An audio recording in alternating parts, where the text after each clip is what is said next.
اعوذ باللہ من الشیطان الرجیم بسم اللہ الرحمن الرحیم۔ خطرے کی گھنٹی اب بج گئی ہے۔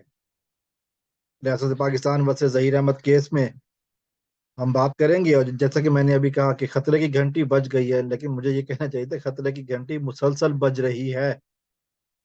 خطرے کی گھنٹی اب یہ بج رہی ہے، اور وہ ہے ظہیر گینگ کے لیے۔ ظہیر گینگ کے بارے میں ہم یہ کہیں گے کہ جیسا کہ جانتے ہیں کہ 6 جنوری سے مہینہ ہونے والا ہے، بچی اپنے والدین کے گھر ہے،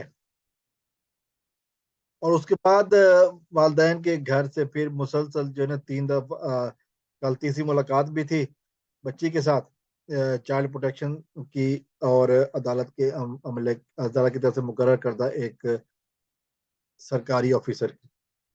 تو ملاقاتیں ہو گئی، پچھلی 2 ملاقاتوں کی طرح یہ ملاقات بھی زبردست رہی۔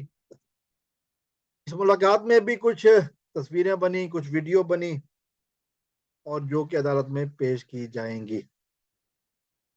خطرے کی گھنٹی میں نے اس لیے کہا کہ بچی اب ان کے چنگل سے، درندوں کے چنگل سے آزاد ہے، اور وہ بیان دینے کی پوزیشن میں ہے۔ بیان دے گی، لوگوں کو آئے گی کہ اس کے ساتھ کیا ہوا۔ وہ تیار ہے بیان دینے کے لیے، پہلے کافی عرصے سے اب تیار ہو چکی ہے، اور بچی یہ کہہ رہی ہے کہ وہ کسی بھی عدالت میں جانے کے لیے تیار ہے۔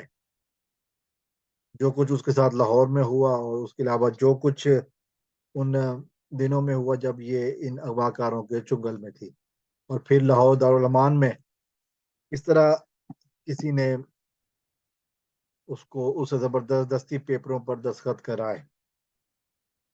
تو اب خطرے کی گھنٹی تو بہت لوگوں کے لیے بج رہی ہے، دن میں بھی تارے نظر آنے لگے ہیں۔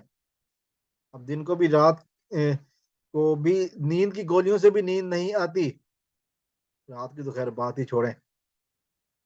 یہ خطرے کی گھنٹی ہے ظہیر گینگ اور اس کے سہولت کاروں کے لیے۔ یہ خطرے کی گھنٹی ہے نور بی بی، شبیر احمد، ظہیر احمد، زنیرہ ماہم، علی جعفری اور باقی لوگوں کے لیے جو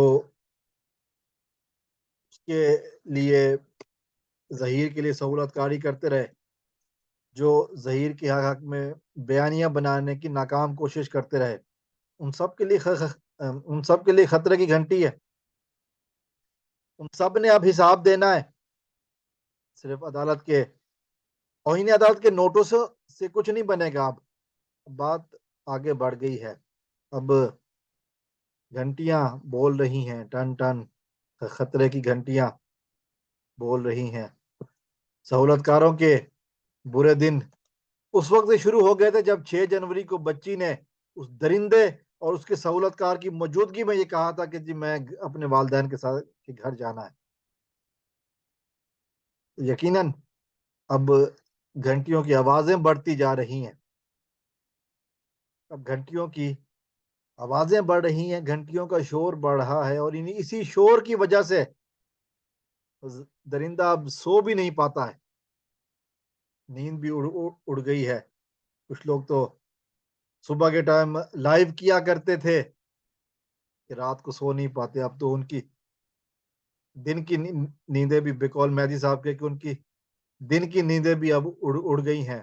کہتے کہ میں اب سکون سے سوتا ہوں، کچھ لوگوں کی نیندیں اڑ گئی ہیں۔ مہدی صاحب نے اس بارے میں سچ کہا کہ اب خطرے کی گھنٹیاں بج رہی ہیں، اب سکون کی نیند سہولت کاروں کے ہاں نہیں ہے۔ اب سہولت کاروں کو ہر طرف سے جوتے پڑ رہے ہیں، ہر طرف سے خطرہ بڑھ رہا ہے، اپنے بھی پرائے بھی، اپنے بھی پرائے بھی۔ اب تو نور بی بی نے بھی سہولت کاروں کے خلاف اذن جہاد بلند کیا ہے، انہوں نے کہا کہ جی ساڈے پیسے واپس کرو۔ اب تو علی جعفری کو بھی نوٹس مل چکا ہے عدالت کا، جس کے بارے میں یہ کہہ رہے ہیں کہ انہوں تو نوٹس ملی ہے نہیں، اسے جا کے معافی مانگ لیں گے۔ اب معافیوں والی بات نہیں ہے، چونکہ فیاض رحمی نے جو کہا ہے اس نے یقیناً منہ توڑ دیا ان لوگوں کا کہ اب کیا ہوگا. مسلسل توہین کرنے والوں کو معافیاں بھی اب نہیں ملتی ہیں. تو اب یہ لوگ کیا کریں گے, کہاں جائیں گے, اس چیز کا اب اللہ ہی نالج رکھتے ہیں. ہم تو دعا کر سکتے ہیں کہ اللہ تعالیٰ پاکستان کو ان جیسے فتنوں سے جلدی بچائے. بچوں کو اغوا, چائلڈ گرومنگ, چائلڈ انٹائسمنٹ اور grooming, child kidnapping, child trafficking کے جیسے گھنونے جرموں میں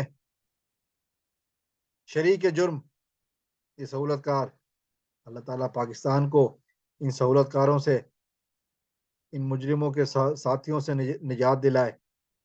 کچھ تو سکون ہو, کچھ تو بچیاں بچ جائیں, کچھ تو ظلم کے جو سہولت کاری کی جا رہی ہے اس کا خاتمہ ہو. اب گھنٹیاں بج رہی ہیں, گھنٹیاں بجتی رہیں گی, آوازیں گھنٹیوں کی بڑھتی رہیں گی. پاکستان زندہ باد.